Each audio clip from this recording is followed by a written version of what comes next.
আজকের এই মাহফিলে আমরা কোরআন এবং হাদিস থেকে যে সমস্ত কথাগুলো শুনব, শুরুতেই নিয়ত করে নেই আমাদের জীবনে সেগুলোকে ধারণ করব, উপলব্ধিতে আনব, আমলে আনব এবং কোরআন এবং হাদিসের আলো দিয়ে জীবনকে সাজাবো ইনশাআল্লাহ।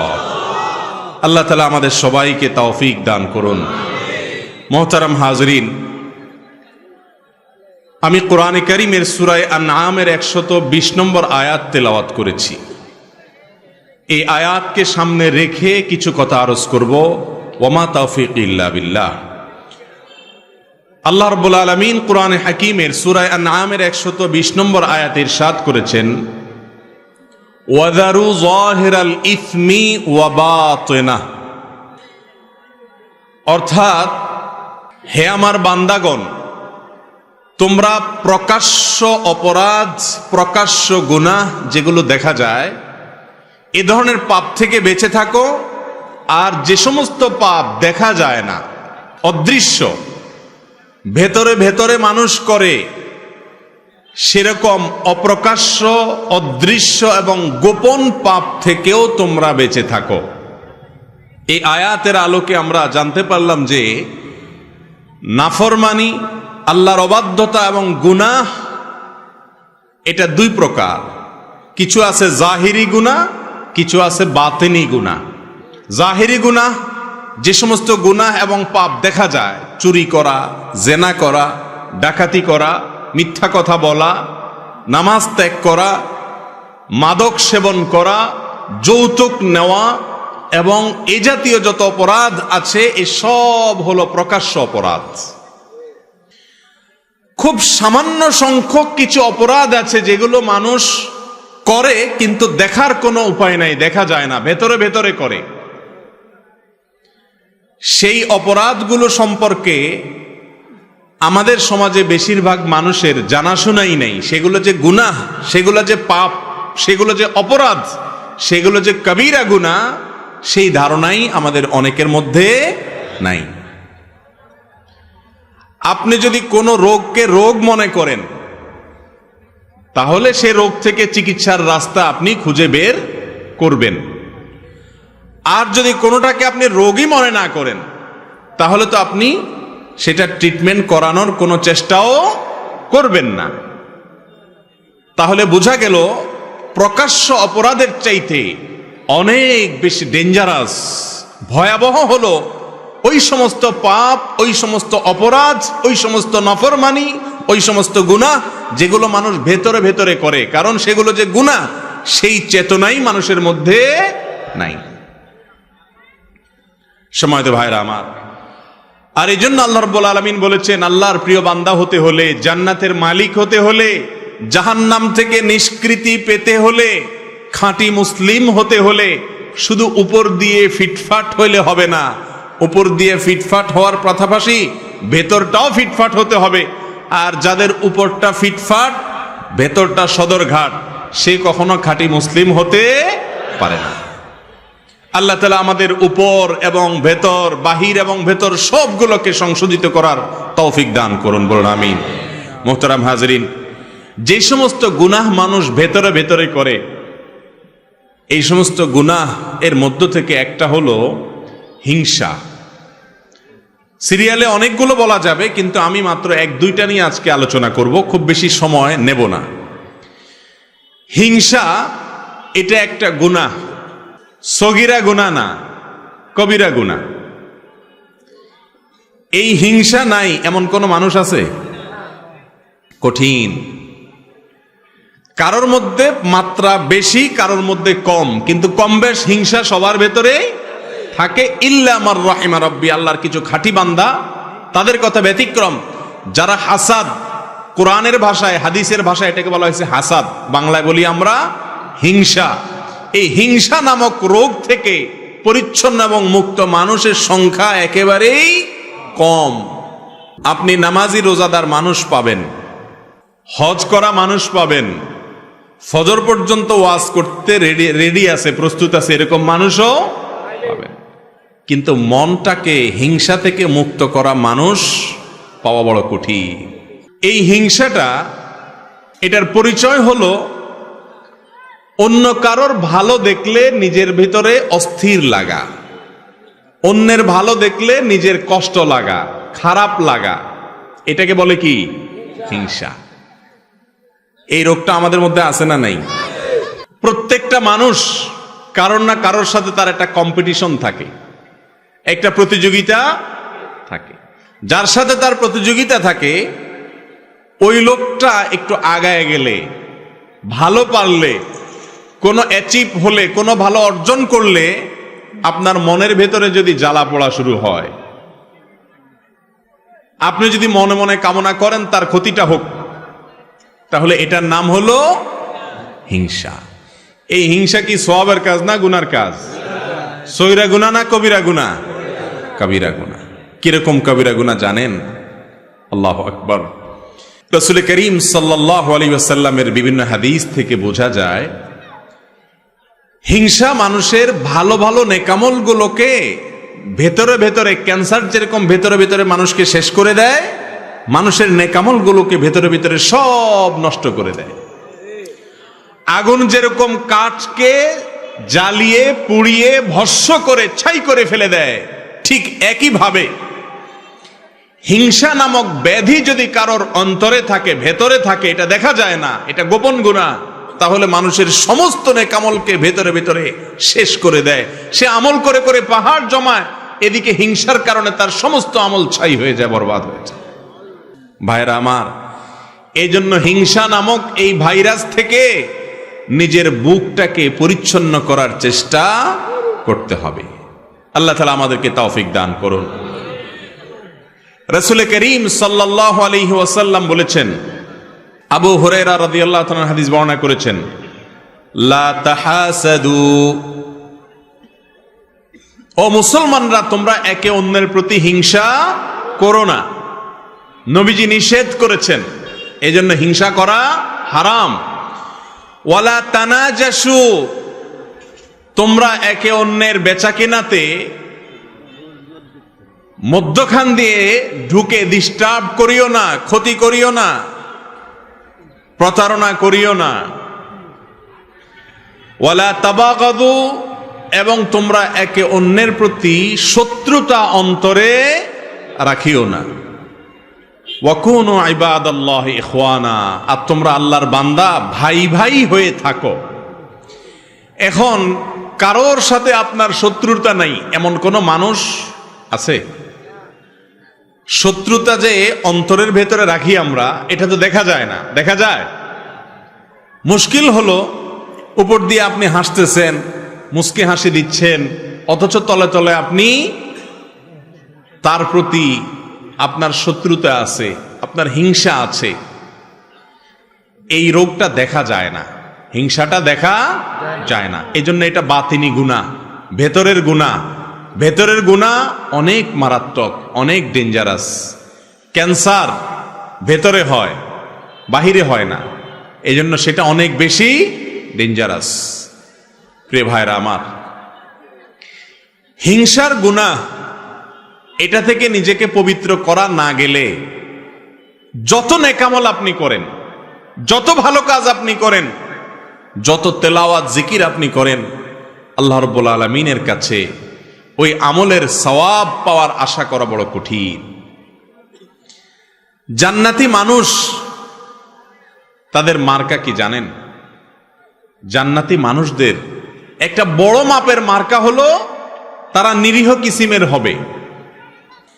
একবার রাসূল করিম সাল্লাল্লাহু আলাইহি ওয়াসাল্লাম সাহাবীদেরকে বললেন, তোমরা একটু অপেক্ষা করো, একটু পরে একটা লোককে দেখতে পাবে যে লোকটা জান্নাতি। এখন জান্নাতি নবী করিম সাল্লাল্লাহু আলাইহি সাল্লাম রীতিমতো বলে দিচ্ছে নিশ্চয়তার সাথে যে একটু পর একটা লোক আসবে এখানে, তোমরা খেয়াল করো কে আসে, যে আসবে সেই লোকটা জান্নাতি। সাহাবা একরাম যারা জান্নাতের পাগল, এই কথা শুনে তারা তো সবাই অত্যন্ত সতর্কতার সাথে অপলক দৃষ্টিতে চেয়ে আছে কে আসে। দেখা গেল একজন লোক, যে লোকটাকে দেখে তারা ব্রু কুচকাতে লাগলেন, সবাই মনে করেছেন এটা বোধহয় আবু বকর, ওমর, ওসমান, আলী এরকম সিনিয়র কোন বড় সাহাবী, তারাও জান্নাতি সুসংবাদ প্রাপ্ত ইনশাআল্লাহ। তারা মনে করেছেন এরকম কোন প্রসিদ্ধ সাহাবী হয়তো আসবে, কিন্তু দেখা গেল এমন একজন লোক আসলেন যিনি অখ্যাত, কেউ তাকে তেমন বেশি চিনে না, গুরুত্ব দেয় না।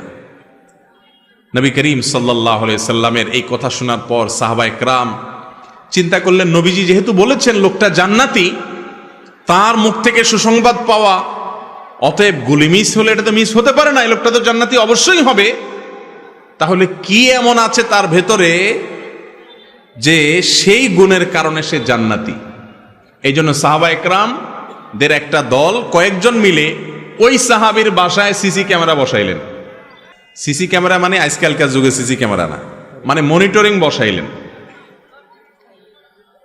তারা খবর নিতে শুরু করলেন যে এই লোকটা কি করে। ওনারা মনে করছেন এই লোক বোধহয় সারাদিন রোজা রাখে আর সারা রাত দাঁড়িয়ে নামাজ কালাম পড়ে, এই জন্য কি নামাজ পড়ে, কি দোয়া পড়ে রাত্রে, এটা জেনে তারাও জান্নাতি হবেন সে আশায় ওই সাহাবীর ব্যক্তিগত জীবনকে পর্যবেক্ষণ করা শুরু করলেন। বহু চেষ্টা করে কয়েক রাত পর্যন্ত তার বাড়ির আশেপাশে অবস্থান নিয়ে সাহাবীরা তেমন কিছু উদ্ঘাটন করতে পারলেন না। দেখলেন না, এশা পড়ে যায়, শুয়ে যায়, আবার ফজরের সময় মসজিদে আসে, হয়তো বড় জোর তাহাজ্জুদটা পড়ে, আর বাকি রাত্রে তো নাক ডাকে আমাদের মতো ঘুমায়। লোকটা জান্নাতি, নবীজির মুখ থেকে সংবাদ পেয়ে গেল, কাহিনীটা কি? ওনারা নিজেরা উদ্ধার করতে যখন ব্যর্থ হলেন, এবার ওই লোকটাকে ধরছেন সাহাবীরা, যায় বলছেন, ভাই তোমার সম্পর্কে নবীজি এরকম কথা বলেছেন, কি এমন আমল তুমি করো আমাদেরকে একটু বলে দাও ভাই।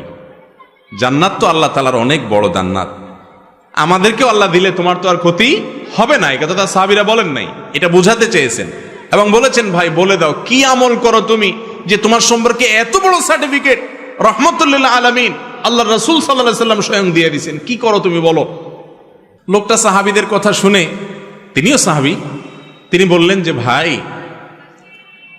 বিশ্বাস করো আমি স্পেশাল কিছুই করি না, তোমরা যা করো আমিও তা করি। ইসলামে অতিরিক্ত কোনো কিছু করার তেমন কোনো সুযোগও নাই, সবকিছু রেডিমেড। আল্লাহ এবং তার রাসূল সাল্লাল্লাহু আলাইহি সাল্লামের পক্ষ থেকে সবকিছু রেডিমেড। তোমরা 5 ওয়াক্ত নামাজ পড়ো, ভাই আমি 6 ওয়াক্ত পড়ি না, আমিও 5 ওয়াক্ত পড়ি। তোমরা রমজানের রোজা রাখো, আমিও রমজানের রোজা রাখি। বিশেষ কিছুই আমি করি না, এমনকি অনেক নফল আমল টামলও যে আমি করি এমনও কিছু না। তবে একটা জিনিস আছে আমার, সেটা হলো আমার এই বুকে আল্লাহর জমিনে কোনো মানুষের জন্য আমার কারোর প্রতি আমার কোনো দুঃখ, কষ্ট, শত্রুতা, হিংসা বলতে কিচ্ছু নেই। কেউ আমাকে যদি একটা গালিও দেয় তো আমি একেবারে ফ্রেশ মনে থাকে মাফ করে দিই। কেউ যদি আমার পেছনে শত্রুতাও করে আমি হাসি মুখে উড়াই দিয়া তার জন্য আমার অন্তরটাকে পরিষ্কার করে ফেলাই। কাউকে দেখে যদি আমার কষ্ট হয়, হিংসা হয়, আমি তার জন্য আরো বেশি করে দোয়া করি। এক কথা, আমার অন্তরটাকে আমি পরিচ্ছন্ন করছি। এই একটা আমল আছে স্পেশাল, হয়তোবা এই কারণে আল্লাহ তাআলা আমাকে মর্যাদা দিয়েছেন। ভাইরা আমার, কি বুঝতে পারলেন? জান্নাতি যে লোক হবে তার তসবিহ দানা হবে 1000, তাই না? তসবিহ দানা তো 100 আছে, 33টার আছে, আবার কিছু আছে অনেক বড় তসবিহ, দেখছেন নি? বাপখানা এমন যে কয়েক মাইল লম্বা হবে। তসবিহ সাইজ বড় হলে জান্নাতি হওয়ার গ্যারান্টি এমন কোনো কথা আছে না। দাড়ির সাইজ লম্বা হইলেও জান্নাতি হবে এমন কোনো গ্যারান্টিও, তাই বলে আবার দাড়ি না রেখে জান্নাতে যাওয়ার আশা করেন না। জান্নাতি লোকের জান্নাতে যাওয়ার সবচেয়ে সহজতম উপায়গুলোর মধ্যে থেকে একটা হলো নিজের কলবটাকে, অন্তরটাকে পরিষ্কার করে ফেলা। কাজটা কি সহজ না কঠিন? সহজ বলতেছেন? পাশের বাসার ছেলেটা এসএসসি পরীক্ষায় A+, গোল্ডেন A+ পাইছে, আপনারটা শুধু A পাইছে, A- পাইছে, কেমন লাগে তখন বলেন? মনে হয় যে আমারটা A- পাইছে বুঝলাম, ওইটা A পাইতো, গোল্ডেন A+ পাইছে, এই দুঃখ সহ্য করি কোত্থেকে? এরকম অবস্থা আমাদের মনে হয় কি হয় না? ভাইরা আমার, লেবাসে পোশাকে মুসলমানের অভাব নাই এদেশে। আমার মতো আপনার মতো এরকম লেবাস পোশাকে মুসলমানের সংখ্যা এদেশে আলহামদুলিল্লাহ কম। ভেতর থেকে মুসলমান এর সংখ্যা এই দেশে অনেক কম। মালিক আমাদের অন্তরগুলোকে আপনি পরিষ্কার করে দেন। একজন খাঁটি মুসলমান, একজন জান্নাতি মানুষের অন্তরে কারোর প্রতি শত্রুতা, বিদ্বেষ, হিংসা থাকতে পারে না। মানুষ শত্রুতা করবে, চলতি পথে বহুত লোক আপনার শত্রুতা করবে, সবাই তো ফেরেশতা না। কিন্তু আপনার কাজ হলো সবার জন্য ক্ষমার দরজাটাকে একেবারে উন্মুক্ত করে দেওয়া। ভাইরা আমার, হিংসুক যখন অন্যের ভালো দেখে হিংসা করে, তখন কি সে নিজে সুখী হয় না দুঃখী হয়? আরো কারোর ভালো দেখে যদি আপনার ভেতরে জ্বলে, গ্যাস্ট্রিকের কারণে ভেতরে জ্বললে যেরকম কষ্ট হয়, কারোর ভালো দেখলে ভেতরে জ্বললে সেই জ্বালাতেও নাকি ভালো লাগে, কষ্ট হয়। ইবলিস আপনার আমার এত জঘন্য শত্রু যে সে সব সময় আমাদের যেটাতে কষ্ট হয় সেদিকে নিয়ে যায়।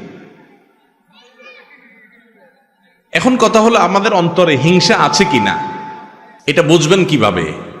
এটা বোঝার একটা ছোট্ট মিটার আছে। মিটার দেব, মিটারটা ফ্রি, কোনো পয়সা কই লাগবে না। মিটারটা সবাই বুঝে নেন। মিটারটা হলো আপনার সাথে যাদের কম্পিটিশন আছে না, এই যে মিডিয়ার ভাইয়েরা ক্যামেরা কতগুলো সেট করে বসে আছে, ওনাদের মধ্যে পারস্পরিক কম্পিটিশন আছে না? কার চ্যানেলে কত বেশি সাবস্ক্রাইবার হয়, কত বেশি ভিউ হয়। এখন মনে করেন এক ক্যামেরাওয়ালা ভাই দেখলো আরেক ক্যামেরাওয়ালা ভাইয়ের চ্যানেলে ভিউর পরিমাণ অনেক বাড়ছে, তখন যদি তার ভেতরে কষ্ট হয়, চিনচিন করে একটু জ্বলে বুকের ভিতরে, তাহলে বুঝতে হবে কি হচ্ছে, হিংসা হচ্ছে। ওনাদেরটা দিয়ে বুঝাইলাম, আপনারা জোরে জি বলে নিজেদেরকে পাক মনে করেন না, আমরা সবাই এই রোগের রোগী। একজনের ভালো দেখার পরে যার সাথে আপনার কম্পিটিশন হয়, প্রতিবেশীর সাথে হয়, ভাই বোনে হয়, এমনকি বন্ধু বান্ধবের মধ্যে হয়, আলেমদের মধ্যেও আর একটু বেশি হয়। ঠিক না বে ঠিক? ভালো দেখতে পারে না। একজনের মাহফিলে লোক বেশি হলে আরেকজন বলে যে আমি দেখাই দিতাম চান্স পাইলে। এই সমস্ত রোগ আমাদের মধ্যে আছে না নাই? আল্লাহু আকবার। ভাইরা আমার, এই হিংসা এত ডেঞ্জারাস ইবাদত, এত ডেঞ্জারাস অপরাধ, গুনাহ, যে এটা দেখা যায় না। ইয়া বড় দাড়ি, লম্বা রুমাল, বিশাল বড় পাগড়ি, লম্বা জুব্বা, সবই ঠিক আছে, কিন্তু ভিতরে ভিতরে হিংসার ডিব্বা। হতে পারে কি পারে না বলেন? ভাইরা আমার, অন্যের ভালোর খবর শোনার পরে, কারোর ভালো দেখার পরে যদি ভেতরটা চিন করে জ্বলে ওঠে, তাহলে এই মিটার দিয়ে বুঝবেন যে আপনার অন্তরে কি আছে, হিংসা নামক রোগ আছে। এই রোগ অন্তরে থাকলে আপনি কখনো সুখী হতে পারবেন না। আরেকজনের ভালো দেখার পর যদি আপনার ভেতরে কষ্ট হয়, এর মানে হলো আপনার ভেতরে কুফুরির দানা আছে। কিসের দানা? কুফুরির দানা। কুফুরি বুঝেন? আল্লাহ তাআলাকে অস্বীকার করা কত ডেঞ্জারাস বিষয়। আল্লাহর অস্বীকারের দানা আছে আপনার ভিতরে। কিভাবে বুঝবেন? আল্লাহ রাব্বুল আলামিন যদি ওনাকে কোনো ভালো কিছু দেয়, অনেক ভালো কিছু দিলেন, এটা দিছে কে? আল্লাহ। আপনার যদি জ্বলে, আপনার যদি কষ্ট হয়, আপনার ভেতরে যদি অস্থিরতা লাগে, পেরেশানি লাগে, চিনচিন করে, হিংসা হয়, তার মানে আল্লাহর যে ফয়সালা, আল্লাহর যে বন্টন, আল্লাহ যে তাকে দিয়েছেন, আপনি আল্লাহর এই ফয়সালাকে মানতে পারতেছেন না। এটা এক প্রকারের অস্বীকৃতি না? এই জন্য বললাম, হিংসা এই রোগটি মূলত মানুষের অন্তরে কুফুরির দানা থেকে সৃষ্টি হয়। আমরা হয়তো খেয়ালও করি না, সবাই কম বেশি রোগের রোগী। সৃষ্টি জগতে প্রথম অপরাধ কি হয়েছে জানেন? গোটা সৃষ্টি জগতে আল্লাহর প্রথম নাফরমানি কোনটা হয়েছে জানেন? কোন গুনাহটার সপ্তম হয়েছে বলতে পারেন কেউ? হিংসা দিয়ে যেহেতু আলোচনা করতেছি অতএব এটাই হবে, চালাক আছেন আপনারা। হ্যাঁ ভাই, আল্লাহ সৃষ্টি জগতে সর্বপ্রথম অপরাধ সেটা হলো এই হিংসা। মিস্টার ইবলিস যখন আল্লাহ তাআলা তাকে সিজদা করার নির্দেশ করলেন আদমকে, তার ভেতরে কি হয়েছে? হিংসা হয়েছে। খলাকতানি মিন নার ওয়া খলাকতাহু মিন তিন, তাকে মাটি থেকে তৈরি করছেন আল্লাহ, তাকে আমি সিজদা করব, এত মর্যাদা মাটির। হিংসা হয়েছে। এই হিংসার পরবর্তী গুণাটা হয়েছে তাকাব্বুর, অহংকার।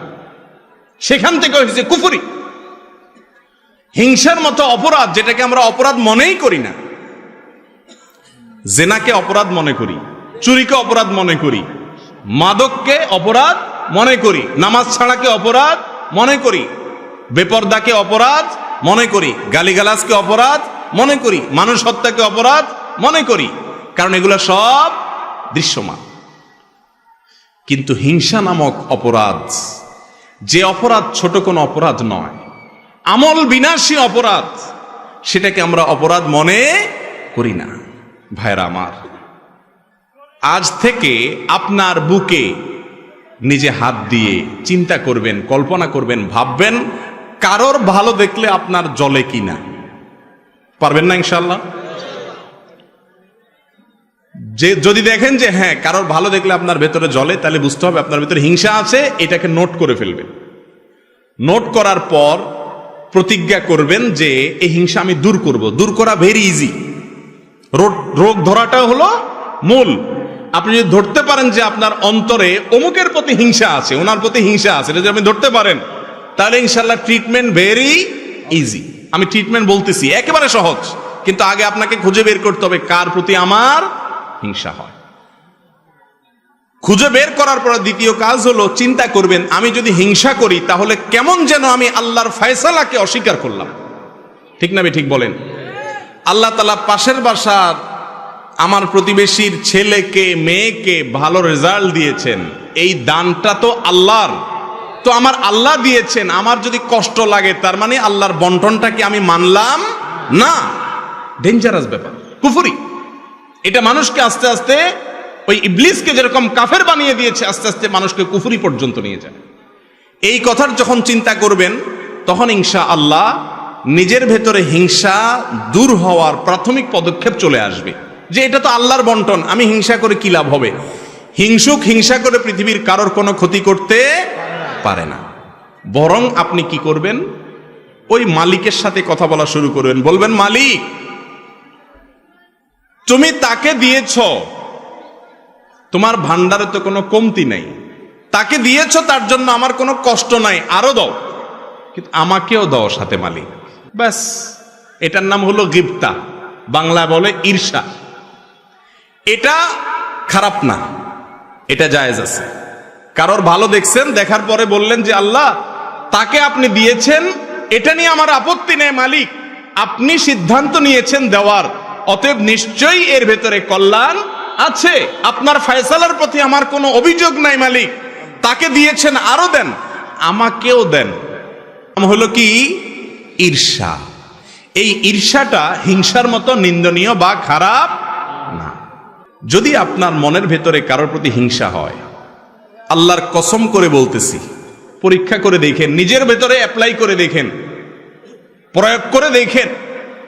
যদি আপনি হিংসার রোগ ধরতে পারেন যে অমুকের উন্নতিতে আমার ভেতরে জ্বালা পড়া শুরু হয়েছে, এরপরে আল্লাহর সাথে যদি কথা বলেন, আল্লাহ ওনাকে দিয়েছেন ভালো কথা, আমি আপনার নাখান্দা গোলাম, আমার হয়তো উপযুক্ততা নাই, তার হয়তো কোনো গোপন ভালো আমলের কারণে তাকে দিয়েছেন, আল্লাহ আমাকেও দেন। এভাবে যদি আল্লাহর সাথে কথা বলেন, দেখবেন যে হিংসা অর্ধেক মন থেকে এমনি দূর হয়ে গেছে। এরপরে দ্বিতীয় যে কাজটা করবেন তা হলো, তারপরেও যদি দেখেন না চিনচিন করে জলে জলে, এবার অ্যান্টিবায়োটিক দিবেন। অ্যান্টিবায়োটিক কি জানেন? অ্যান্টিবায়োটিক হলো নিজের প্রতি নিজের সংগ্রাম। এবার এটাকে বলে আত্মসংগ্রাম।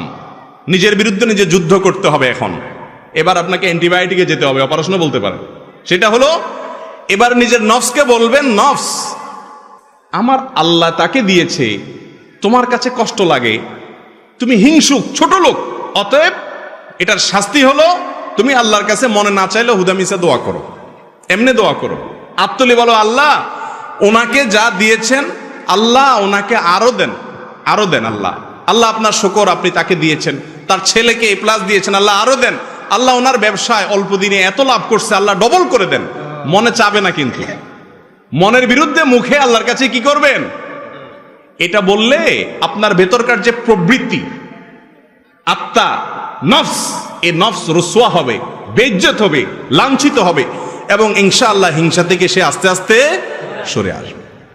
শয়তান তখন বলবে ছেড়ে দে মা, কেন্দেবাসি। কারণ এই লোক উল্টা বরং যার প্রতি হিংসা হয় তার জন্য দোয়া করা ধরছে। তার জন্য যদি দোয়া করা ধরে, শয়তান চিন্তা করবে যে এই লোক তো উল্টা বরং আরো তার অন্তরটাকে প্রশস্ত করতেছে। ইমানদারের মন কখনো সংকীর্ণ হতে পারে না, কিন্তু আজ আমাদের মনগুলা সব ছোট, ঠিক না ভাই? ঠিক। মুমিন বড় মনের হতে হবে। কিসের হতে হবে? বড় মনের হতে হবে। আল্লাহ তাআলা আমাদেরকে তৌফিক দান করুন। ভাইরা আমার, হিংসা নামক এই রোগ, এটা থেকে মুক্তির জন্য আমাদের প্রাণপণ লড়াই চালাতে হবে নিজের বিরুদ্ধে। কারণ গুপ্ত ঘাতক হিংসা। এটা কি? গুপ্ত ঘাতক। ধূমপান, এটাকে বলা হয় গুপ্ত ঘাতক। মাদক গুপ্ত ঘাতক, তামাক গুপ্ত ঘাতক, ভেতরে ভেতরে মানুষকে শেষ করে দেয়। ক্যান্সার গুপ্ত ঘাতক। ঠিক তেমনি ভাবে একজন ইমানদারের জন্য, তার আমলের জন্য, তার ইমানের জন্য গুপ্ত ঘাতক হলো হাসাদ বা হিংসা।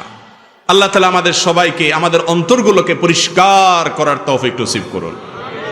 ভাইরা আমার, কারোর প্রতি যখন হিংসা হবে, আপনি যখন নিজের বিরুদ্ধে সংগ্রাম করে হিংসাটা দূর করতে পারবেন, একটু চেষ্টা করলে দেখবেন যে দূর হয়ে গেছে ইনশাআল্লাহ। দূর হয়ে গেলে দেখবেন আপনার মনের ভিতরে শান্তি আসবে। ওনার উন্নতি দেখলে আর কষ্ট হবে না, তখন কি হবে? শান্তি আসবে। মনে হবে যে আল্লাহ ওনাকে দিছেন, দেখ, আল্লাহ তো অভাব নেই, আমাকেও দেখ। এটা যখন করবেন তখন আল্লাহ তাআলা আপনাকেও ইনশাআল্লাহ দিবেন। আর যদি হিংসা করেন তাহলে ওনাকে আল্লাহ দিছে, আল্লাহ হিংসুককে কোনোদিন দেয় না। আপনাদের সমাজে আপনারা একটু ডানে বামে খেয়াল করে দেখেন, যারা হিংসা করে আল্লাহ রাব্বুল আলামিন হিংসুকদেরকে কখনো দেন না। ওইগুলা জ্বলে পুড়ে খাসিরাত দুনিয়া ওয়াল আখিরা, আমসালা দুইটাই চলে যায়। দুনিয়া আখিরাত দুইটাই বরবাদ হয়ে যায়। হিংসা করে কোনো লাভও হয় না, আর ভেতর ভেতরে জ্বলে জ্বলে আরো শেষ হয়। ঠিক না বে? ঠিক। হিংসা করলে কি মনে শান্তি লাগে? কথা বলেন। কারোর প্রতি হিংসা হলে কি নিজের মনে শান্তি লাগে? মনে অস্থিরতা লাগে না? অতএব কারোর প্রতি হিংসা করবেন না আপনার নিজের স্বার্থে। কার স্বার্থে? কারণ হিংসা ছাড়লে আপনার আরাম হবে, আর হিংসা করলে আপনার ব্যারাম হবে, কষ্ট হবে, দুঃখ বাড়বে, জ্বালা শুরু হবে, হার্ট অ্যাটাকও করতে পারেন। ঠিক না বে? ঠিক। আল্লাহ তাআলা আমাদের সবাইকে অন্তরের এই গুনাহ এবং অপরাধ থেকে বেঁচে থাকার তৌফিক দান করুন। নাম্বার 2, অনিয়ন্ত্রিত ক্রোধ, সীমাহীন রাগ আমাদের মধ্যে আছে না নাই? বদমেজাজি, এগুলোকে আমরা গুনাহ মনে করি না, কিন্তু বরং অনেক সময় এগুলোকে আমরা খুব গর্ব করে বলি। আরে উল্টাপাল্টা দেখলে আমার চান্দি গরম হয়ে যায়, বলে না? ফুটানি মেরা রোগী রোগ ধরতেই পারে নাই, উল্টা বরং রোগ নিয়ে গর্ব করতেছে। এর নাম হলো মূর্খ। বদমেজাজ, হটমেজাজ, কথায় কথায় রাগ নিয়ন্ত্রণে বাইরে চলে যায়। আবার গর্ব করে ফুটানি মেরে বলে কি, আমি উল্টাপাল্টা কিছু দেখলে আমার মাথা ঠিক থাকে না, আমি একদম সহ্য করতে পারি না। এই টাইপের কথা যারা বেশি বলে, এদের দেখে নিজের অপকর্মগুলো খুব ঠান্ডা মাথায় সে সহ্য করে যায়। আরেকজনেরটা দেখলে তার চান্দি কি হয়ে যায়? গরম হয়ে যায়। রোগী, এর নাম হলো কি? রোগী। নামাজ পড়ে, রোজা রাখে, দাড়ি টুপি আছে, জুব্বা পাগড়ি আছে, পাঞ্জাবি আছে, সবকিছু আছে, কিন্তু তার চরিত্র হলো সে বদমেজাজ। এ কখনো ভালো মুসলমান হতে, এটাও একটা রোগ। এটাও একটা রোগ। এই রোগটা ভেতরে থাকে, কিন্তু এটা সিমটম বাহির হয়ে যায়। রাগ হইলে প্রকাশ হয় না, প্রকাশ হয় বাহিরে, কিন্তু রোগের ঠিকানা কোথায়? ভেতরে, অন্তরে, বাতিনি গুনাহ। আল্লাহ রাব্বুল আলামিন কোরআনে কারীমে বলেছেন, ওয়াল কাযিমিনাল গায়যা ওয়াল আফিনা আনিন নাস, ওয়াল্লাহু ইউহিব্বুল মুহসিনিন। যারা নিজেদের ক্রোধ, রাগ, গোস্বাকে যারা হজম করতে পারে, কন্ট্রোল করতে পারে, নিয়ন্ত্রণ করতে পারে, এবং মানুষ ভুল ত্রুটি করলে যেখানে সেখানে চেতে যায় না, রাগ হয়ে যায় না, ক্ষমা করতে জানে মানুষকে। আল্লাহু ইউহিব্বুল মুহসিনিন। আর যারা মানুষের প্রতি অনুগ্রহ করে আল্লাহ তাআলা তাদেরকে, এই লোকগুলোকে আল্লাহ তাআলা ভালোবাসেন। তাহলে আল্লাহর প্রিয় পাত্র হতে হলে বদমেজাজ ছাড়তে হবে, বদমেজাজ ছাড়তে হবে। আমরা সাধারণত মনে করি যারা খুব রাগী হয় এরা বোধহয় খুব বাহাদুর কিসিমের, তাই না? খুব মারাত্মক, রাগ উঠলে একেবারে লাল হয়ে যায়, সব এলোমেলো করে ফেলা। আমরা মনে করি যে লোকটা বোধহয় বাহাদুর কিসিমের। আপনারা আমাদের প্রিয় নবী সাল্লাল্লাহু আলাইহি সাল্লামের মূল্যায়ন শুনলে হেসে দিবেন, হুবহু উল্টা। সাহাবীরা একবার কোথাও দেখলেন যে দুজন কুস্তি লাগছে, একজন খুব পলোয়ান কিসিমের, সে বারবার তার প্রতিপক্ষকে একেবারে চিৎপটাং করে কাজ করে ফেলে দিচ্ছে, তার সাথে পারে উঠতেছে না কোনোভাবে। তখন সাহাবীরা বলেছে মাশাআল্লাহ, শাদীদ, খুব শক্তিশালী লোকটা।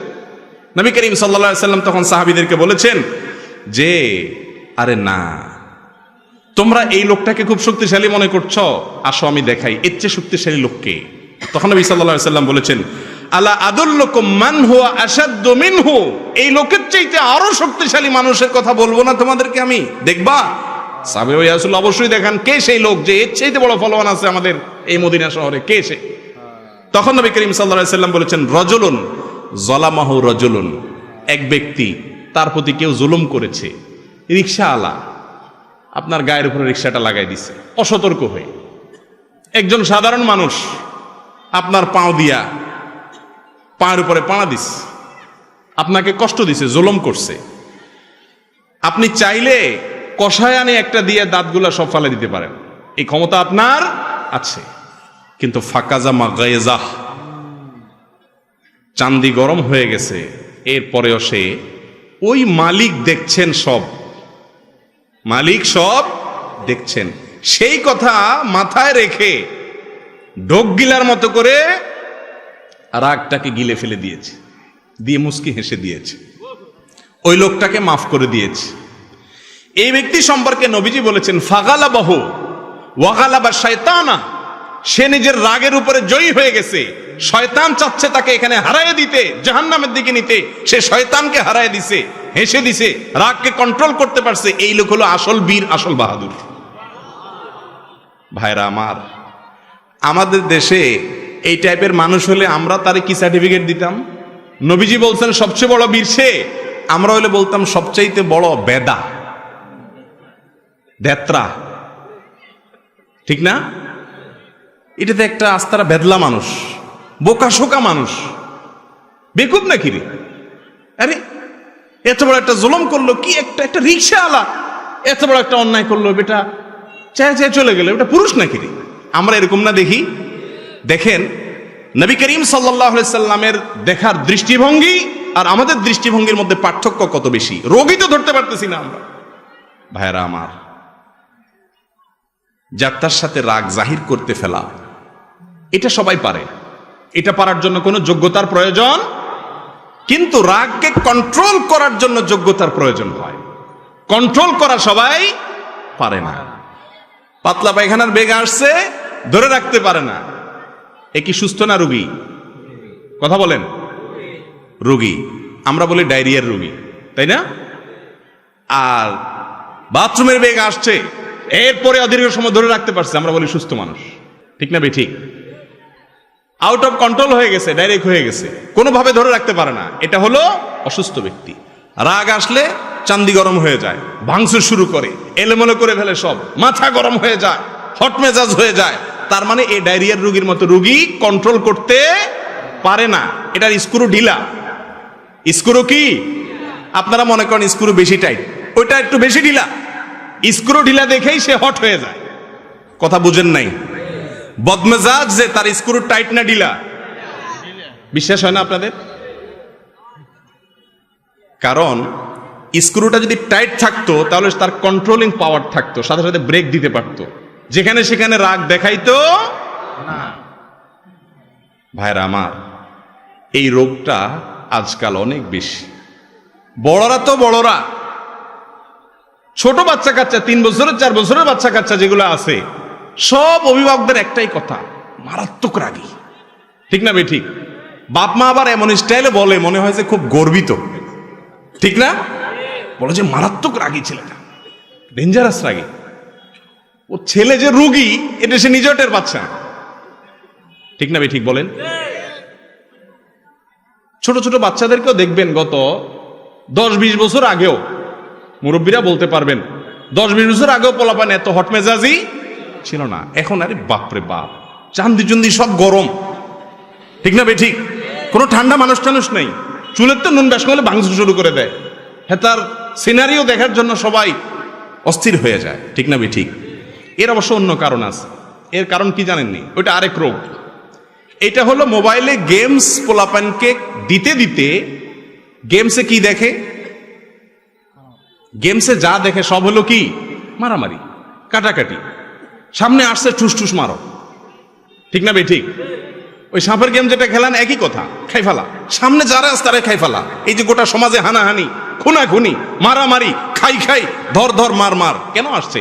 এগুলোর অনেক কারণের ভিতরে একটা ছোটখাটো কারণ এটাও, যে আমাদের এই গেমসের ফিতনা আমাদের বাচ্চাগুলোকে ক্রেজি করে দিচ্ছে, এদেরকে উগ্র করে দিচ্ছে, বদমেজাজ করে দিচ্ছে, কোনো কিছু মানতে রাজি না, সামনে যা পাবে ধর্মার খা। বুঝেন নাই কথা?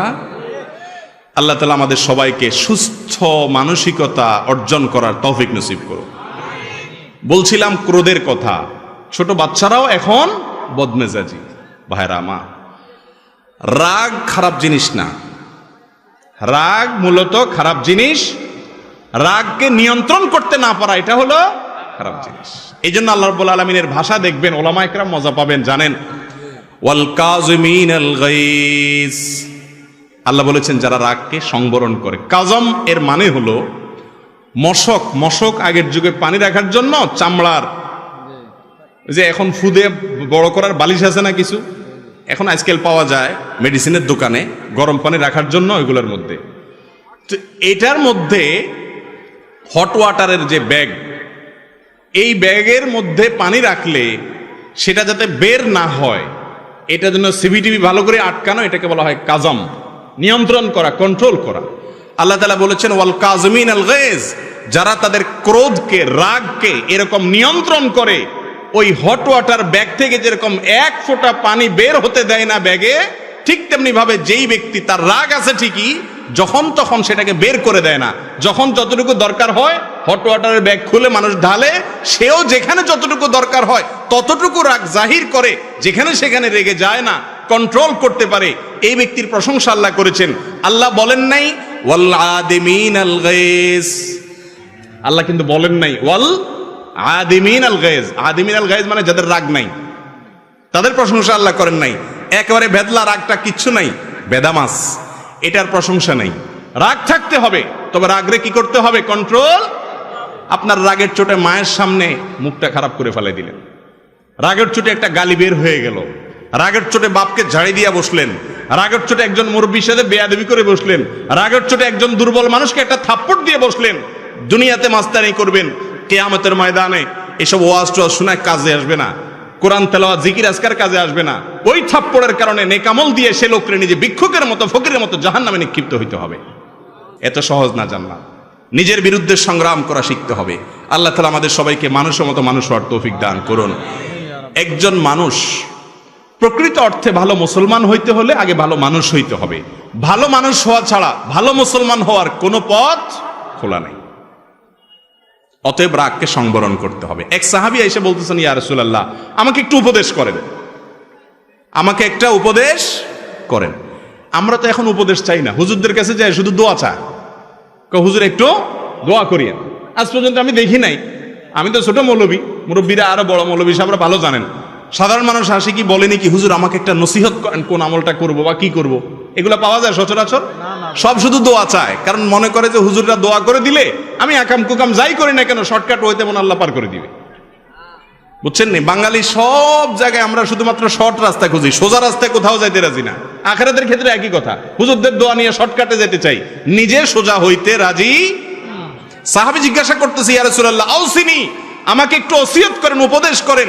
নবী করিম সাল্লাল্লাহু আলাইহি সাল্লাম বলেছেন, তোমার জন্য উপদেশ হলো লা তাগদাব, গোসা করবে না। সাহাবী চিন্তা করলেন, আরে কি একটা কথা হলো, এটা একটা আমল হলো নি, গোসা করো না, তুমি এতবার সুবহানাল্লাহ বলিও, এই দোয়াটা পড়িও, এরকম কিছু হয়তো হবে। নবীজি এটা কি বললেন? তখন বললেন, আবার বললেন, ইয়া রাসূলুল্লাহ আউসিনি, আমাকে একটু ওসিয়ত করেন। নবী করিম সাল্লাল্লাহু আলাইহি সাল্লাম আবারও তাকে বললেন, দ্বিতীয় দফায়ও তোমার জন্য ওসিয়ত হলো লা তাগদাব, গোসা করবা না, বদমেজাজি দেখাবা না। আবার ওসিয়ত চাইলেন, একই ওসিয়ত করলেন। কারণ নবীজি বুঝতে পেরেছেন যে এই রোগটার মধ্যে বদমেজাজির রোগ আছে, এজন্য তাকে ওই ট্রিটমেন্ট দিয়েছেন। অন্য একটা হাদিসে আছে, রাসূল করিম সাল্লাল্লাহু আলাইহি সাল্লাম একজনকে বলেছেন, লা তাগদাব ওয়ালাকাল জান্নাহ, রাগ করো না, জান্নাত তোমার। রাগ করো না, জান্নাত তোমার। ভাইরা আমার, যত সহজে বলে ফেললাম, একটু চিন্তা করেন তো কথাটা কত ওজনী। রাগ করো না, জান্নাত তোমার। তার মানে যদি তুমি ফরজ আমলগুলো করার পরে, বড় বড় কবিরা গুনাহ থেকে বাঁচার পরে নিজের রাগকে যদি সংবরণ করতে পারো, নিয়ন্ত্রণ করতে পারো, যেখানে সেখানে জেদ না দেখাও, জুলুম না করো, বদমেজাজি না করো, তাহলে সেক্ষেত্রে তোমার জান্নাতের গ্যারান্টি হয়ে গেল। কত বড় ব্যাপার চিন্তা করে দেখেন। আল্লাহ তাআলা আমাদের সবার রাগগুলোকে সংবরণ করার তৌফিক নসিব করুন। ভাইরা আমার, রাগ তিন প্রকার। এক প্রকারের রাগ প্রশংসনীয়, এক প্রকারের রাগ নিন্দনীয়, আরেক প্রকারের রাগ অনুমোদিত অর্থাৎ জায়েজ। প্রশংসনীয় রাগ আছে। কোন রাগ? আল্লাহর হুকুম লঙ্ঘন হতে দেখলে রাগ করা, তাও নিয়ন্ত্রিত হইতে হবে, অনিয়ন্ত্রিত না। ছেলে নামাজ পড়ে না, মা বাপ তুলে গালি দিলেন, এ রাগ কি প্রশংসনীয় হবে? ছেলে নামাজ পড়ে না, চোখ মুখ লাল হয়ে যাবে, রাগান্বিত হয়ে যাবেন, এটা প্রশংসনীয়। কিন্তু রাগান্বিত হয়ে যদি মুখ দিয়ে গালি বাইর হয়ে যায়, তাহলে শেষ, অনিয়ন্ত্রিত হয়ে গেল, ডায়রিয়ার রোগী। কথা বুঝতে পারছেন? অতএব রাগকে নিয়ন্ত্রণ করার মধ্যে প্রশংসা, রাগ করলে প্রশংসনীয় তখন রাগ হবে যেই রাগ হবে আল্লাহর কোন নির্দেশ লঙ্ঘন হলে। প্রিয় নবী করিম সাল্লাল্লাহু আলাইহি সাল্লাম কখনো সাধারণত রাগ করতেন না। একবার সাহাবা একরাম যে কোনো একটা মামলায় নবী করিম সাল্লাল্লাহু আলাইহি সাল্লাম রায় ঘোষণা করবেন বা করছেন, দণ্ড ঘোষণা করেছেন। যার জন্য দণ্ড ঘোষণা করছেন, অন্যরা বুদ্ধি করে সম্ভবত ওসামা ইবনে যায়েদ রাদিয়াল্লাহু তাআলাকে পাঠাইছেন যে তুমি একটু সুপারিশ করো রাসূলের কাছে যায়। রাসূল আকরাম সাল্লাল্লাহু আলাইহি সাল্লাম এই কথা শুনে অগ্নিশর্মা হয়ে গেলেন, তার মুখ লাল হয়ে গেল রাগে। আল্লাহর নির্দেশ আমি বাস্তবায়ন করছি, আল্লাহর শাস্তি দণ্ডের ঘোষণা দিয়েছি, আমাকে এই জায়গায় এসে সুপারিশ করতেছো তোমরা? আল্লাহর দণ্ড থেকে সরে যাবো আমি? তার মানে আল্লাহর আদেশের বিরুদ্ধে কেউ যাবে, এই কথা শুনলে চোখের সামনে দেখলে রাগ হয়ে যেতেন কিনে, কিন্তু রাগে লাল হয়ে যেতেন, কাউকে খারাপ কথা বলতেন। এখন তো রাগ হলে এক নম্বরের কাজ হলো গালি, আর যদি গায়ে একটু জোর থাকে তাহলে হাত। ঠিক না বে ঠিক? ভাইরা আমার, এ দাপট সারা জীবন থাকবে না। যুবক ভাইরা আমার, এ শক্তি সারা জীবন থাকবে না। যৌবন কালটা ভাইরে ওয়ান টাইম, জীবনে একবার আসে, চলে যায়, আর আসবে না। যৌবন কালে জুলুম করবেন, পশুর মতো আচরণ করবেন, সমাজে বিশৃঙ্খলা করবেন, অশান্তি করবেন, সন্ত্রাস করবেন, মানুষকে কষ্ট দিবেন, বদমেজাজি দেখাবেন, গায়ের জোর খাটাবেন, মাস্তানি করবেন, প্রভাব খাটাবেন। আল্লাহ রাব্বুল আলামিন সবকিছু দেখছেন, ছাড় দেন কিন্তু ছেড়ে দিবেন না। ছাড় দেন আমার মালিক, কিন্তু ছেড়ে দিবেন না। সাবধান। প্রশংসনীয় রাগ হলো আল্লাহর হুকুম নষ্ট হতে দেখলে, অন্যায় দেখলে রাগ করা। তবে সবচেয়ে বেশি রাগ করবেন নিজের বিরুদ্ধে। একদিন ফজর নামাজ পড়তে পারেন নাই, ঘুম থেকে উঠতে পারেন নাই, অলসতা এসে গেছিল, ঘুম থেকে উঠার পরে নিজের প্রতি জেদ করে, রাগ করে নিজেকে নিজে শাস্তি দেন, ঠিক আছে আজকে তাহলে এর প্রতিবাদ স্বরূপ আমার দ্বারা কেন নামাজ ছুটলো, এর প্রতিবাদ স্বরূপ আগামী 24 ঘন্টা ফেসবুক ব্যবহার করব না। হাসতেছেন দেখি, হাসির কথা না তো। যুবকদের জন্য ফেসবুকে রেস্ট্রিকশন আসা, এটা কিন্তু অনেক বিশাল বড় একটা শাস্তি। এটা বিশাল বড় একটা শাস্তি। ওই যে আমেরিকার প্রেসিডেন্ট ট্রাম্পের ফেসবুক সব বন্ধ করে দিছে না কত ঘন্টার জন্য? ওই বেটা বুঝতেছে দুনিয়াটা কি। আমাদের এখন যুবক ভাইদের যদি ফেসবুক, টুইটার, ইউটিউব সব বন্ধ করে দেয়, আমরা দম বন্ধ হয়ে আসবে, ঠিক না? কথার কথা বললাম, নিজের বিরুদ্ধে আমার দ্বারা করে অন্যায় হয়ে গেছে, একজন মানুষ রিকশাওয়ালার সাথে দুর্ব্যবহার করছেন, আসছেন, যখন মাথাটা ঠান্ডা হয়েছে তখন সাথে সাথে নিজের বিরুদ্ধে নিজে এবার সংগ্রামে নামেন, যুদ্ধে নামেন, খুঁজে বের করেন সে রিকশাওয়ালাকে, যাদের সামনে থাপ্পড় দিয়েছেন, দুর্ব্যবহার করেছেন, তাদের সামনে যদি রিকশাওয়ালার পাও ধরে মাপ চেয়ে ফেলতে পারেন, ভাইরে কিয়ামতের ময়দানে বেজ্জত হওয়ার চাইতে, আমল খোয়ানোর চাইতে তোমার কাছে এখনই মাপ চাই, মাফ করে দাও, মাথা গরম হয়ে গেছিল, মাফ করে দাও, এটা যদি করতে পারেন তাহলে আপনি হলেন বীর, আপনি হলেন বাহাদুর। মানুষ আপনাকে বলতে পারে আপনি ভেদা, কিন্তু আল্লাহর খাতায় এটা হলো সবচেয়ে বড় বীরত্বের পরিচয়। আল্লাহ তাআলা আমাদের সবাইকে মানুষ হওয়ার তৌফিক দান করুন। আমরা মানুষ রূপী, চেহারা দেখতে মানুষের মতো, কিন্তু কারোর মধ্যে বাঘের গুণ, থাবা দাও পাইলে চান্স, কারোর মধ্যে সাপের গুণ, ভেতরে ভেতরে দংশন করো, কারোর ভেতরে হিংস্র বিভিন্ন জীবজন্তুর গুণ আমাদের ভিতরে আছে, কারোর ভিতরে কুকুরের মতো লোভের গুণ আছে, এক এক পশুর গুণ নিয়ে চলতেছি, কিন্তু চেহারা সব মানুষের মতো, ঠিক না বে ঠিক? আল্লাহ তাআলা আমাদের ভিতরে মনুষ্যত্ব যেন আছে, এটা ভেতরে আসার জিনিস, সেই তৌফিক আল্লাহ তাআলা আমাদেরকে দান করুন। ভাইরা আমার, তাহলে রাগ প্রশংসনীয় হবে। নিজের বিরুদ্ধে রাগ করেন, অন্যের বিরুদ্ধে রাগ করবেন, নিয়ন্ত্রিত রাগ। যদি আল্লাহর কোনো বিধান লঙ্ঘন হয়, অন্যায় কোনো কিছু দেখেন, অসামাজিক কাজ দেখেন, চান্দি গরম হবে, কিন্তু গরম হয়ে উল্টাপাল্টা কিছু করবেন না, কন্ট্রোলে রাখবেন। এই রাগ ইনশাআল্লাহ প্রশংসনীয়, এর কারণে আল্লাহর কাছে সওয়াব পাবেন। আরেক প্রকারের রাগ আছে নিন্দনীয়। সেটা কোনটা? গোষ্ঠীর জন্য রাগ, দলের জন্য রাগ, ব্যক্তিগত কারণে রাগ, দুনিয়ার কারণে, মোহের কারণে রাগ, আছে না নাই? কথার কথা, আপনার গ্রুপের লোক, বিভিন্ন গ্রুপিং আছে না আমাদের মধ্যে, আপনার গ্রুপের লোক, তার উপরে কেউ জুলুম করছে বা কিছু একটা হয়েছে, ভেজাল লাগছে, আপনার চান্দি গরম হয়ে গেছে, হ্যাঁ আমার লোকের বলছে, এই রাগ হলো নিন্দনীয় রাগ, এটা হলো নাজায়েজ রাগ। এটা আল্লাহর জন্য না, এটা নফসের জন্য, প্রবৃত্তির জন্য, দলের জন্য, গ্রুপের জন্য, দুনিয়ার জন্য। এ রাগ নিন্দনীয়। নিন্দনীয় রাগের তালিকার মধ্যে যে রাগ অনিয়ন্ত্রিত, যে রাগে কোনো নিয়ন্ত্রণ নাই, চাঁদনি গরম হয়ে গেছে, আউট অফ কন্ট্রোল হয়ে গেছে, মাথা ঠান্ডা হওয়ার পরে বুঝলেন হ্যাঁ হ্যাঁ সর্বনাশ, বউরে 1 তালাক 2 তালাক 3 তালাক 4000 তালাক, তোর তালাক তো 14 গোষ্ঠী সহ তালাক দিয়ে দিলেন। মাথা যখন ঠান্ডা হয়ে গেল, মৌলভী সাহেবের কাছে গেছেন, হুজুর ভুল হয়ে গেছে। হুজুর বলছে শেষ তো। এবার বলেন হুজুর কি কোন কোনো রাস্তা নাই? চুগুরা গেরা আমার মসজিদে একদিন এক যুবক আসছে জুমার পরে, ফুটফুটে সুন্দর, তালাক দিয়ে আসছে বউরে। মাসালা জিজ্ঞেস, আমি বললাম শেষ, আর তো সুযোগ নাই। হুজুর কোনো রাস্তা নেই? কোনো রাস্তা নেই। ওই মহিলাকে খুব যদি বেশি ভালোবেসে থাকেন, একটা ভালো ছেলে দেখে, উপযুক্ত পাত্র দেখে বিয়ে দিয়ে দেন, আর আপনি নিজের জন্য চরকায় তেল দেন, আরেকটা বিয়ে করেন। তালাক মারবেন 2টার জায়গায় 3টা। আমার এক হুজুর ছিলেন খুলনাতে, হুজুরের কাছে তালাকের মাসালা জিজ্ঞাসা করতে আসলে ওনার গদির নিচে একটা ব্যাট থাকতো। সরকারি অফিসার আসছে না কোনো ব্যবসায়ী আসছে, এসব দেখা দেখি নাই। চোখ বন্ধ করে আগে উড়াদুড়া মায়ের তালাকের মাসালা পরে দমছে আগে মায়ের দিয়া, হুজুর হাঁফায় উঠলে এরপর ব্যাটটা থেকে ক, এবার ক মাসালা। এটা কামাজ পাস না, যেখানে সেখানে আকাম কুকাম করে যায়, বউর উপরে সব রাগ ঝাড়স। কিছু বেহায়া নির্লজ্জ পুরুষ আছে এই সমাজে। এই নির্লজ্জ পুরুষরা কিছু না হইলে বউর উপরে 1 তালাকা দেয় না, একসাথে শত শত হাজার হাজার তালাক মারে। ওমর রাদিয়াল্লাহু তাআলা বেঁচে থাকলে এগুলো ধইরা শুধু বেত্রাঘাত না, এগুলো ঝুলাইয়া বাঁধায় পিটাইতো। এগুলো সব কিন্তু বদমেজাজ থেকে হয়। কোত্থেকে হয়? রাগ যদি কন্ট্রোল করা শিখে, তাহলে এই সমস্ত আপত্তিকর বা অনভিপ্রেত কিছু ঘটবে না। অতএব রাগরে কন্ট্রোল করবেন তো ইনশাআল্লাহ। জায়েজ রাগ হলো দুনিয়ার কারণে রাগ করলেন, ছেলে একটা জিনিস নষ্ট করে ফেলছে, একজনে কিছু করে উল্টাপাল্টা করে ফেলছে, দেখছেন রাগ করছেন, কিন্তু রাগটা নিয়ন্ত্রণে আছে, সীমা ছাড়াই নাই, মুখ খারাপ করেন নাই, জুলুম করেন নাই, এই রাগটা হলো জায়েজ রাগ। এবার আসেন পরিশেষে যেটি বলতে চাই তা হলো রাগ নিয়ন্ত্রণ করবেন কিভাবে, ঔষধ কি? এতক্ষণ তো রোগের কথা বললাম, এবার আসেন ওষুধের কথা বলে শেষ করি।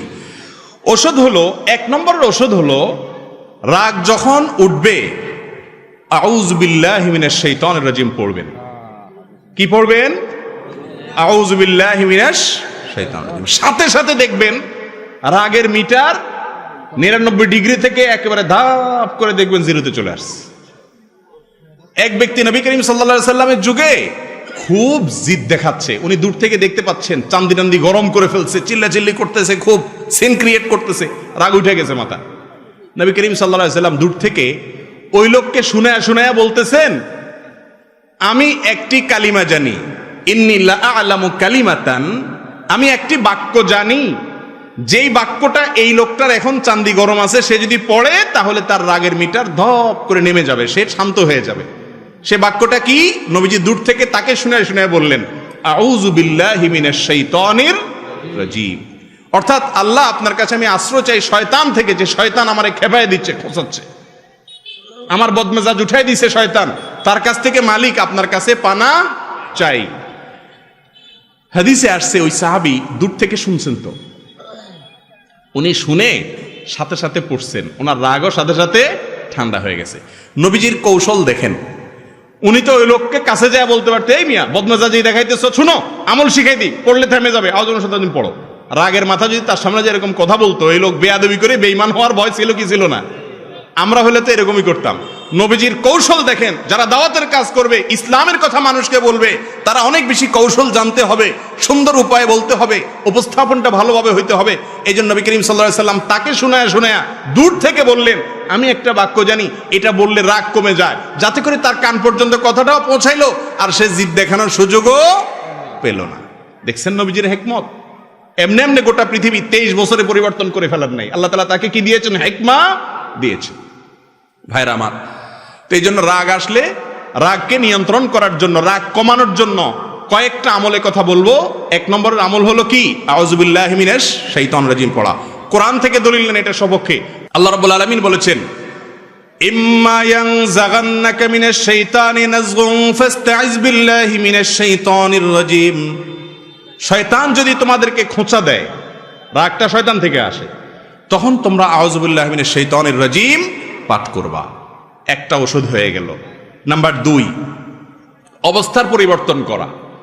দাঁড়ানো অবস্থায় যদি রাগ আসে, হাদিসে আসছে কি করে যান? বসে যান। বসা অবস্থা রাগ আসছে, শুয়ে যান। খেয়াল করে দেখেন, দাঁড়ানো অবস্থায় রাগ আসলো যদি ওই রাগী লোকটাকে ধরে ধরে একটু কোন রকম 3-4 জন মিলে বসাই দিতে পারেন, দেখবেন চান্দি অর্ধেক ঠান্ডা হয়ে গেছে। আর যদি সুন্দর করে ক্যাচ করে শোয়াই দিতে পারেন, তো দেখবেন পুরাই শেষ। আবার সাবধানে থাকেন, বেশি জোরাজোরি করতে গেলে মারধর খাইতে পারেন।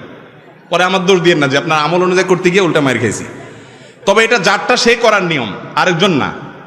খুব রাগ উঠছে, বুঝতেই পারতেছেন যে এখন একটা অঘটন ঘটে যাবে, সাথে সাথে অবস্থার পরিবর্তন করেন, বসে যান অথবা বসা থাকলে শুয়ে যান।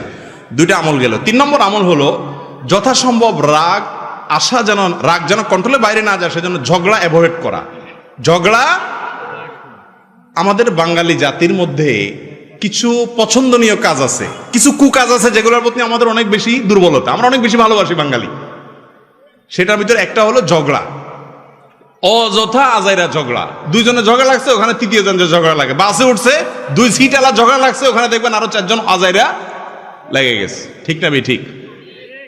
এই ঝগড়া থেকে যতটা দূরে রাখতে পারবেন, তত বেশি আপনার রাগ কন্ট্রোল করা যাবে। একটা হাদিস শুনেন, নবী করিম সাল্লাল্লাহু আলাইহি সাল্লাম বলেছেন, আনা যাঈমুন বিবাইতিন ফি ওয়াসতিল জান্নাতি লিমান তারাকাল মিরাআ ওয়া ইন কানা মুহিক্কান। যে ব্যক্তি হকের উপরে আছে, সে জানে আমি সত্যের উপরে আছি, ওই লোকটা আমার প্রতি জুলুম করতেছে, তারপরেও কথা যেন না বাড়ে, পরিস্থিতি যাতে অবনতি না হয়, সেজন্য সে মুখে কুলুপ দিয়ে নিজেকে কন্ট্রোল করে বসায় রাখলো। ঠিক আছে ভাই, তোরটাই ঠিক আছে, মেনে নিল। ঝগড়া অ্যাভয়েড করলো, মামলায় গেল না, ভেজালে গেল না। এই ব্যক্তি সম্পর্কে নবীজি বলেছেন, এই ধৈর্য ধারণ করার কারণে আল্লাহ রাব্বুল আলামিন তার জন্য জান্নাতের মাঝখানে, নবী করিম সাল্লাল্লাহু আলাইহি সাল্লাম বলেছেন, আমি আল্লাহর কাছ থেকে তার জন্য জান্নাতের সেন্টার পয়েন্টে একটি প্রাসাদের দায়িত্ব নিলাম। সুবহানাল্লাহ। তাহলে জান্নাতের গ্যারান্টি তো হলো জান্নাতের একেবারে সেন্টার পয়েন্টে মাঝখানে একটা প্রাসাদের দায়িত্ব নিলেন আল্লাহর পক্ষ থেকে স্বয়ং নবী করিম সাল্লাল্লাহু আলাইহি সাল্লাম। এখন আমাদের সমাজে যদি মামলা 2-4টা করতে পারে, উল্টে ফেলাতে পারে রাগের চোটে, তাহলে বলে বাপের বেটা। ঠিক না? ওইটা আসলে মায়ের বেটা। বাপের বেটা কোনটা? বাপের বেটা যে সবকিছু করতে পারে, তারপরেও তাকায়া মাটির দিকে চেয়ে চলে আসছে আল্লাহর জন্য। এ হলো আসল বাপের বেটা আসল বীর পুরুষ। তাহলে রাগকে নিয়ন্ত্রণ করার জন্য ঝগড়া অ্যাভয়েড করা, ঝগড়া এটাকে অ্যাভয়েড করা, যথাসম্ভব ঝগড়া এড়িয়ে চলা, গন্ডগোল এড়িয়ে চলা। ঠিক আছে বাবা, নিজের ন্যায়ের উপরে থাকিও ছেড়ে দেওয়া, এই ছাড় দেওয়ার মানসিকতা যদি থাকে, এই ব্যক্তি হলো আসল মুসলমান, ভালো মুসলমান। আমি আজকে যে কথাগুলো বলতেছি এগুলো শুকনা শুকনা কথা, ভালো লাগার কথা না। সুবহানাল্লাহ আলহামদুলিল্লাহ ফজিলত বলতেছি না, কারণ সুবহানাল্লাহ আলহামদুলিল্লাহ বলা এটা অনেক সহজ। কিন্তু কারোর সাথে ঝগড়া লাগছে, বাবা তোরটাই ঠিক আছে আমি গেলাম, থাক মাপ চাই, নিজে সাইড কেটে চলে যাওয়া, এটা কিন্তু সুবহানাল্লাহ বলার মতো সহজ কাজ না। কোরআন খতম করা সোজা, এই কাজটা অনেক কঠিন। আল্লাহ আমাদের তৌফিক দান করুন। 4 নম্বর আমল হলো ওযু করা। 4 নম্বর আমল কি রে ভাই? ওযু করা। নবী করিম সাল্লাল্লাহু আলাইহি সাল্লাম বলেছেন, ইন্নামাল গাযাবু মিনান নারি ওয়াশ শাইতান, রাগ এটা আগুন থেকে আসে। রাগ উঠলে দেখবেন শরীর গরম হয়ে যায়, হট হয়ে যায় না? বেশি রাগ উঠলে দেখবেন যে শরীরে হাত দিলে মনে হয় যে টেম্পারেচার অনেক বেশি, মনে হয় জ্বর আসছে, আসলে জ্বর আসে নাই, এটা আগুন থেকে আসে শরীরের মধ্যে। নবী করিম সাল্লাল্লাহু আলাইহি সাল্লাম বলেছেন, মানুষের ভিতরে জেদ, রাগ এটা আগুন থেকে আসে, শয়তান থেকে আসে। আর আগুন এবং শয়তানকে নেভানোর জন্য পানি ব্যবহার করতে হয়, অর্থাৎ ওযু করতে হয়। যত রাগ আসুক না কেন, কষ্ট মষ্ট করে যদি একটু ওযু করে ফেলেন, দেখবেন ইনশাআল্লাহ রাগে পানি ঢেলে গেছে। কথা কি বুঝতে পারছি? 4 নম্বর আমল হলো ওযু করা। 5 নম্বর আমল হলো রাগ নিয়ন্ত্রণ করলে ওই যে জান্নাতের গ্যারান্টি আছে, নবী করিম সাল্লাল্লাহু আলাইহি সাল্লামের ওসিয়ত আছে, আল্লাহ তাআলা ভালোবাসেন বলেছেন, সেগুলো চিন্তা করবেন। এবং একটা ঘটনা, ওই যে আয়াত বলেছে সেই প্রেক্ষিতে আমাদের জানা দরকার, সেটা হলো আলী ইবনুল হুসাইন রাদিয়াল্লাহু তাআলা আনহু। আলী রাদিয়াল্লাহু তাআলার ছেলে হুসাইন, ওনার ছেলে নাম রাখছে কি? বাপের নামে আলী। আলী ইবনুল হুসাইন রাদিয়াল্লাহু তাআলা আনহু তার একজন কাজের লোক ছিল, সে পানি ঢেলে দিচ্ছিল, উনি ওযু করতেছেন। তো ভারী কোনো বদনা ছিল, কাঁসা টাসার বদনা, অনেক দূর থেকে দিচ্ছে, হঠাৎ করে ওটা হাত থেকে ধাপ করে ছুটে গেছে, ছুটে ওনার হাতে পড়ছে, খুব ব্যথা পাইছে। এখন মালিকের হাতে ব্যথা লাগছে, কাজের লোকটা খুব ভয় পেয়ে গেছে, কৃতদাস ছিল, ভয় পেয়ে গেছে, ভয় পেয়ে ওনার দিকে তাকাইছে। এখন হযরত আলী উনি তার দিকে তাকাইছেন, হয়তো একটু শাসন করবেন বা বলবেন, একটু খেয়াল করো, এত বেদিশা কেন, পড়লো কেন, একটু মনোযোগ দাও না কেন। এর আগেই আগের যুগের কৃতদাস দাসীরা, কাজের লোকরাও অনেক কোরআন হাদিস জানতো, সাথে সাথে আয়াত পড়ে শোনাইতেছে, ওয়াল কাযিমিনাল গায়জ। আল্লাহর প্রিয় মানুষদের প্রশংসা করতে গিয়ে আল্লাহ বলেছেন যারা রাগকে নিয়ন্ত্রণ করে। এই কথা শোনার সঙ্গে আলী রাদিয়াল্লাহু তাআলা আনহু সাথে সাথে লজ্জা পেয়ে গেছেন। আরে তাই তো, রাগকে নিয়ন্ত্রণ করলে আল্লাহ ভালোবাসেন, সাথে সাথে উনি মাথা নিচু করে ফেললেন, অর্থাৎ বাপ মাফ করে দিলেন, রাগ নিয়ন্ত্রণ করে ফেললেন।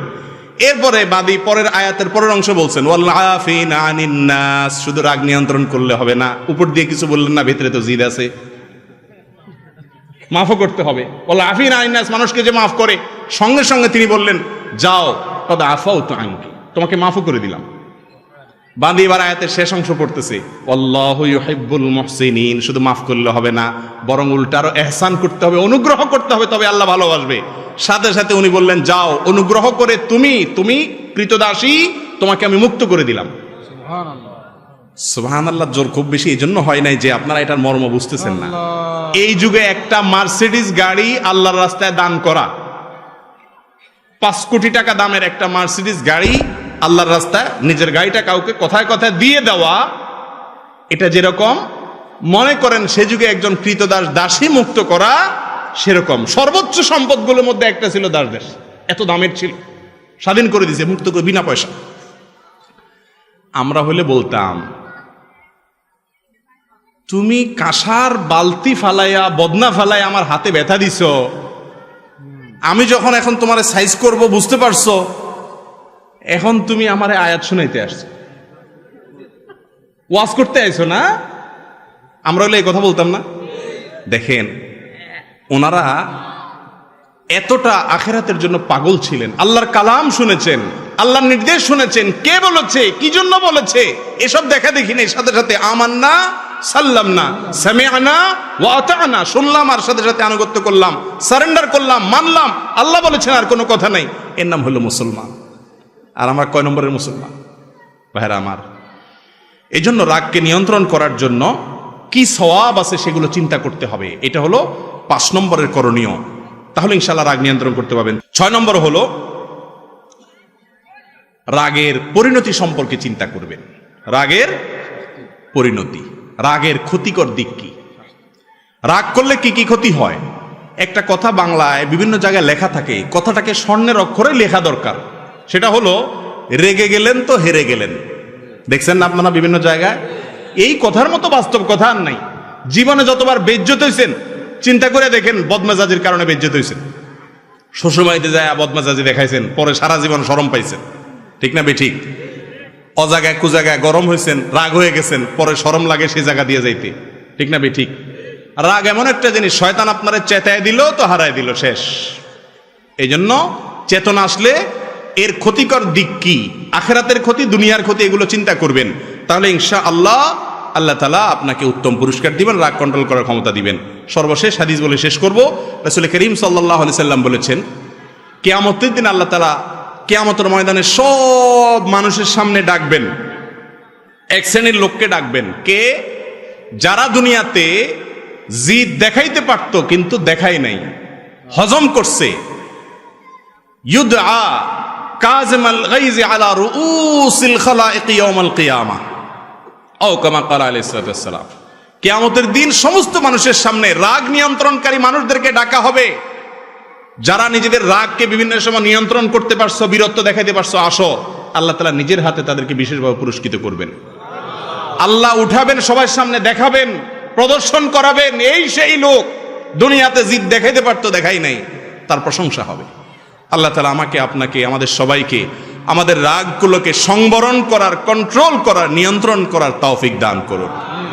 ছোট বাচ্চারা যদি রাগ করে, এই আমলগুলো তো তাদেরকে বলতে পারবেন না, তাহলে কি করবেন? একটা পলিসি, একটা আমল শিখেন, রুকিয়া, একটা ঝাড়ফুঁক শিখেন। পানি, খাবার যাই দিবেন বদমেজাজ বাচ্চাদেরকে, আউযু বিল্লাহি মিনাশ শাইতানির রাজিম 7 বার পড়ে ফু দিবেন, দিয়া খাওয়াইবেন, পারলে ছিটাবেন। ইনশাআল্লাহ দেখবেন ওর বদমেজাজি আস্তে আস্তে কমবে। এছাড়া আরো কিছু পলিসি আছে। রাগ হলে সাথে সাথে তার কাঙ্ক্ষিত জিনিসটা দিয়ে দেন, এটা ভুল। কোনো বাচ্চা সে যখন দেখে চেতলেই তো পাওয়া যায়, তখন তার চেতনটা নিয়মিত হইতে থাকে। তাকে বুঝতে দিতে হবে যে চান্দু, চেতলেই সব সময় তোমাকে দেওয়া হবে না। ঠান্ডা হও, মাপ চাও, লাইনে আসো, তারপরে পাবা। এভাবে এক্সারসাইজ করলে আস্তে আস্তে ইনশাআল্লাহ রাগ সংবরণ সেও করবে। আল্লাহ রাব্বুল আলামিন আমাদেরকে, আমাদের পরিবারকে, আমাদের সমাজকে শান্তিপূর্ণ সমাজ হিসেবে গড়ে তোলার তৌফিক দান করুন। আমরা যেন ভেতরকার অপরাধ, পাপ, বাতিনি গুনাহ, এগুলো একটা একটা করে ছেড়ে আমাদের ভেতরটাকে পরিষ্কার করে খাঁটি মুসলমান যেন হতে পারে, সেই তৌফিক দান করুন। ভেতরের গুনাহের সিরিয়াল অনেক বেশি, 2টা গুনার কথা শুধু আজকে বললাম। আল্লাহ তাআলা তৌফিক দিলে অন্য কোনো সময় অন্য গুনাহগুলো নিয়ে কথা বলবো। হাদা ওয়া উসাল্লি ওয়া উসাল্লিমু আলা নবিয়িনা মুহাম্মদ ওয়া জাযাকুমুল্লাহু খায়রা। নিয়মিত ইউটিউব ভিডিও দেখতে সাবস্ক্রাইব করুন। নতুন নতুন ভিডিও পেতে ঘন্টা বাটনটি চাপুন।